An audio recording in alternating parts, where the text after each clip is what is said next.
Hello friends, Radhe Radhe. कैसे हैं आप सभी? आशा करती हूँ कि बढ़िया होंगे। फ्रेंड्स, मैंने बनाए थे सुबह नाश्ते में डोसे। जी हाँ फ्रेंड्स, रात को ना बच गई थी दाल, जिसकी ना मैंने सांभर बनाई थी। आप बची हुई दाल का क्या करते हैं मुझे कमेंट करके ज़रूर बताइएगा। तो चलिए फ्रेंड्स, रेसिपी हम लोग शुरू करते हैं। जिसके लिए मैंने नई लौकी ली है और गाजर ली है, उनको दोनों को महीन महीन कट कर लिया। कुकर में डालेंगे, बची हुई दाल डालेंगे, अब थोड़े से बेसिक मसाले डालेंगे, थोड़ा सा पानी डालेंगे, नमक डालेंगे, हल्दी धनिया मिर्ची डालेंगे और थोड़ा सा सांभर मसाला डाल कर कुकर को साइड में रख देंगे गैस पे सीटी आने के लिए। तब तक हम एक मसाला तैयार कर लेते हैं, क्योंकि हम मसाला डोसा बना रहे हैं। जिसके लिए मैंने कढ़ाई ली, उसमें तेल डाला है।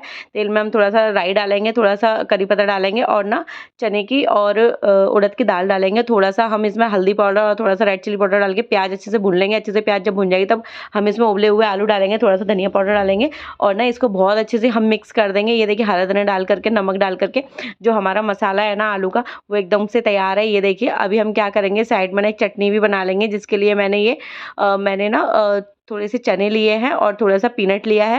ये देखिए, इस तरीके से लहसुन डालेंगे, थोड़ा सा हरा धनिया डालेंगे, हरी मिर्ची डालेंगे और ना इसको थोड़ा सा पानी डाल करके, नमक डाल करके ना एकदम महीन पीस लेंगे हम। ये देखिए, हमारी चटनी भी तैयार है। तड़का तैयार करेंगे। तड़के के लिए मैंने एक पैन लिया है, उसमें थोड़ा सा राई डालेंगे, थोड़ा सा हम करी पत्ता डालेंगे, दोनों तरीके की दाल डालेंगे और देखिए, हमारा तड़का भी एकदम तैयार है। उधर हमारी सांभर भी एकदम बन करके तैयार है। ये देखिए, तड़का हम चटनी में डाल देंगे। ये देखिए, सांभर भी तैयार है।